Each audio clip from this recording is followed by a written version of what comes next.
Bien, ya estamos en comunicación con el señor Dante Vera Miller, analista de riesgo y conflictos y gerente de BIC. Qué gusto saludarlo, señor Vera, muy amable. ¿Cómo está, amigo José? ¿Cómo está usted? ¿Qué tal? Qué gusto de saludarlo.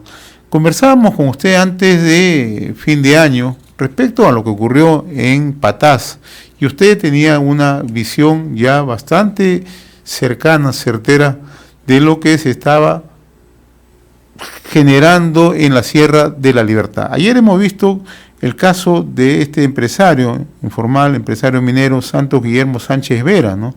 Fue secuestrado y ayer fue encontrado su cuerpo sin vida, ¿no? En la zona de Santiago de Chuco. ¿Qué es lo que está ocurriendo realmente en esa zona, don Dante? Bueno, es terrible y mis condolencias para la familia de este señor empresario Sánchez Vera.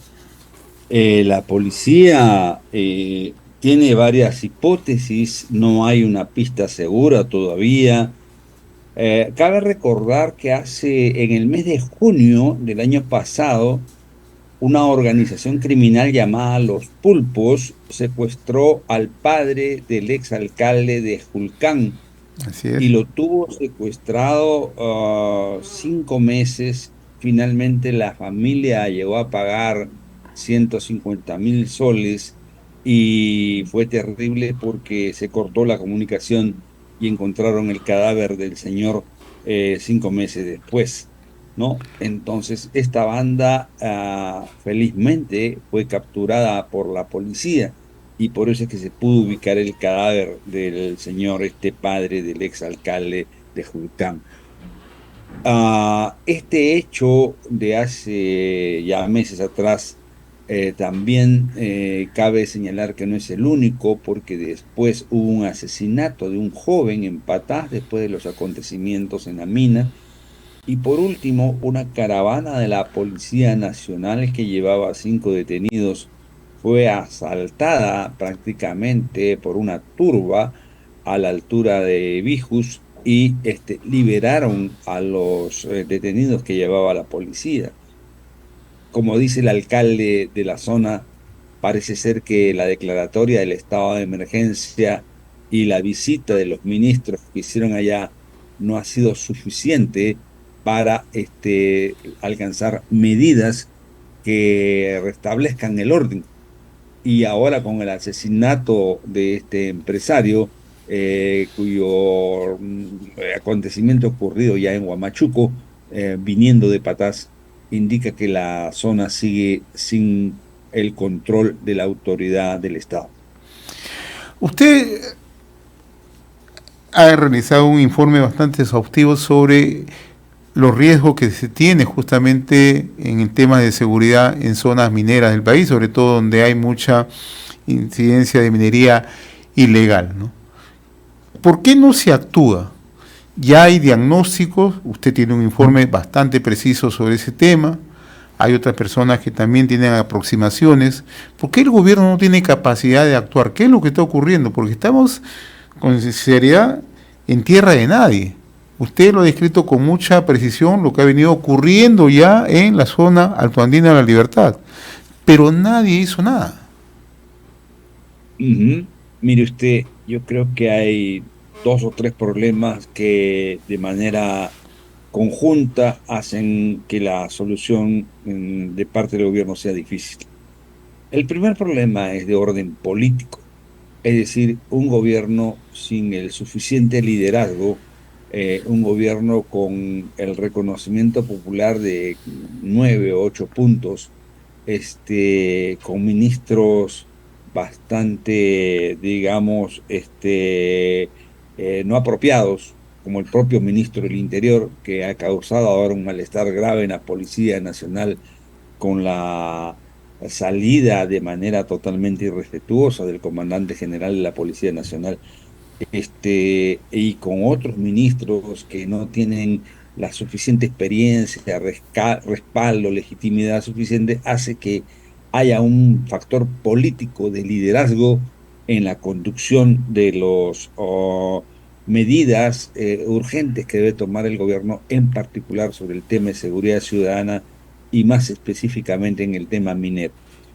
En segundo lugar, hay un problema que viene desde atrás, que es que todos los problemas que ha tenido la policía, la DINI, o sea, la Dirección Nacional de Inteligencia, ha hecho que todo el sistema de inteligencia esté bastante mellado y en particular no es un objetivo de inteligencia, sino hasta recientemente, después que se han iniciado estos problemas, no es un objetivo de búsqueda de inteligencia el problema de la minería ilegal y las organizaciones criminales vinculadas a la minería ilegal.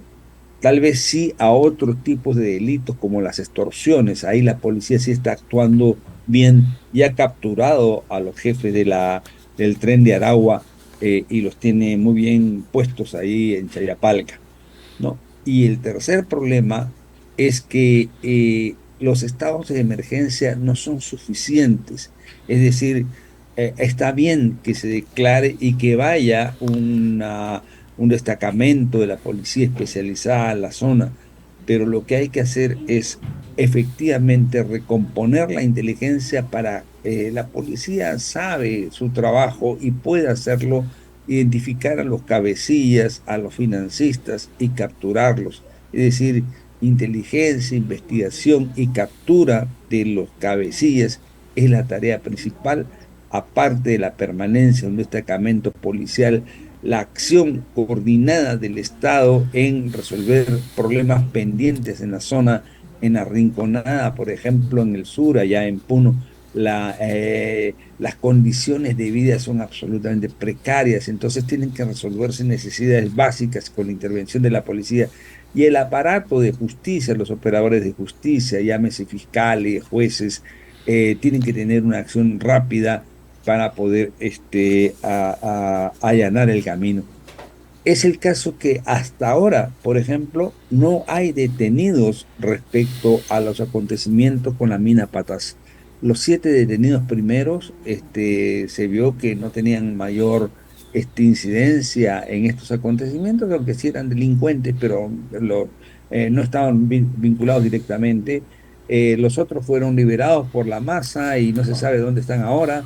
Entonces la policía sigue todavía en este plan de búsqueda, pero espero yo que estas medidas de estado de emergencia, inteligencia y acción articulada de otros sectores del Estado sobre los territorios asediados por organizaciones criminales y la minería ilegal pueda comenzar a dar frutos. Pero el problema básico es el problema político, el problema del liderazgo del gobierno, el problema de los ministros y en particular del ministro del Interior. Una pregunta final, don Dante. Usted acaba de mostrarnos una radiografía de qué es lo que se tendría que hacer, ¿no? Y en la última parte dice falta de liderazgo. ¿Qué hacemos en aquellas zonas? Porque la zona de la Libertad es una zona que está en peligro en este momento, la zona altoandina, pero también tenemos en Ica, en Nazca, minería ilegal. Tenemos en Piura, en Lomas, en Zapillica, en Paima, minería ilegal. Usted ha mencionado Ananea, ha mencionado La Rinconada, en Puno, ¿no? Ya tenemos minería ilegal en Cajabamba, en Cajamarca, ¿no? Entonces, tenemos que actuar pronto, porque las redes criminales también se están moviendo por esos puntos. Mire usted, nosotros hemos elaborado, cuando digo nosotros se refiere a mi empresa, hemos, BIC Analistas, hemos elaborado un mapa nacional de zonas de alto riesgo en donde se conjugan dos factores. Uno, la presencia de minería ilegal y dos, organizaciones Así criminales, es. ¿no? Transnacionales. Esto hace que estas zonas donde hay minería, donde hay mineral, ¿no? Sean de preocupación porque en su proceso pueden terminar siendo problemas de seguridad nacional. Un Así es. analista mencionó el otro día una palabra que me dejó pensando, diciendo que el Estado ha perdido la soberanía en esos lugares. Así me refiero del señor Bustamante de la CONFIR, creo. Mencionó esa palabra, que el Estado haya perdido soberanía en esos lugares, es una cosa muy, muy delicada. Es un Claro. problema de seguridad nacional. Bueno, en este mapa no voy a hacer el recorrido ahora porque son muchas de las zonas que usted ha mencionado, pero yo tengo una enorme preocupación sobre una zona que es en la provincia de Condorcanqui, en el distrito del Cenepa, Cerca del en Ecuador. donde, Así es. sí, en la frontera con Ecuador, Así es. exactamente, el departamento de Amazonas, no, hay un problema muy grave Así porque la presencia de la minería ilegal allá es. está trayendo como consecuencia la división del pueblo Ahuajún, Así que es. el 90% de la población del Cenepa son Ahuajún y más hacia el río Santiago son la población de los Huampis. Ambas comunidades indígenas están siendo divididas, están siendo enfrentadas por los mineros informales y el sector que no quiere la minería ilegal está decidida a enfrentar con sus propias manos. Ahí también se ha declarado Así el es. estado de emergencia en varias ocasiones, pero no da resultados. Así es. Lo que yo alerto a través suyo es que en esa zona puede producirse un enfrentamiento letal de Así es. magnitud, pero lamentablemente entre los indígenas promovida por los mineros ilegales, Así es. lo cual es una característica diferente a lo que hemos vivido ahora en Patás, porque acá son pueblos indígenas que son los que ocupan Así es. esos territorios y en la frontera con el Ecuador, que como usted sabe, ese oro se va al Ecuador. Así es. Entonces, es un problema. Y usted tiene razón, no solamente es Patazo lo que estamos mencionando, usted ha mencionado varias zonas. Yo quisiera añadir toda la cordillera del Sira en el centro del país, Pucallpa, Huánuco, Cerro de Pasco. Ese es el segundo Brain, señor. Se está constituyendo ahí un segundo Brain, porque no solamente hay minería ilegal, sino otras economías ilegales, particularmente el narcotráfico. Entonces estamos en una situación que debemos tener la capacidad de enfrentarla, buscar puntos de unidad y este decreto ley, legislativo que ha dado el gobierno, el 1607, con respecto a la minería informal y los plazos que hay para que los que están suspendidos en el Reinfo arreglen sus papeles, creo que es una medida acertada, pero tiene que promoverse ahora otras medidas a favor de la formalización de los mineros pequeños y artesanales que realmente están interesados en la formalización. Don Dante, yo le agradezco la amabilidad de haber compartido esta comunicación y ojalá que en algún momento usted pueda estar acá en los estudios de RCR para que nos brinde todo en detalle todos los conocimientos que tiene y sobre todo la parte final que usted nos ha precisado, ¿no? La alerta, debemos estar alerta ante esta escalada que se viene registrando en varios puntos del país, sobre todo en zonas donde hay presencia de minería ilegal. Le agradezco la gentileza, como siempre, don Dante. Ha sido un gusto conversar con A usted. usted, amigo, estamos atentos. Ya, Gracias. gracias.